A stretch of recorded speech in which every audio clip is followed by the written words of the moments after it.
ಋತುವತ್ಸರವು ನೀನೆ, ಪೃಥಿವಿಕಾರಿಯು ನೀನೆ, ಕ್ರತುಹೋಮ ಯಜ್ಞ ಸದ್ಗತಿಯು ನೀನೇ.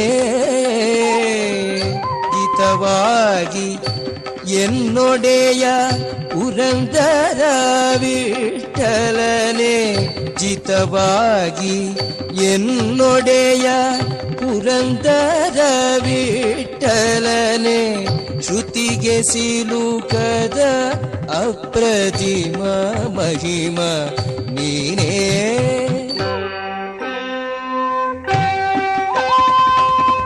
ಸಕಲ ಗ್ರಹ ಬಲ ನೀನೇ, ಸರಸಿಜಾಕ್ಷ ನಿಖಿಳ ರಕ್ಷಕ ನೀನೇ, ವಿಶ್ವವ್ಯಾಪಕ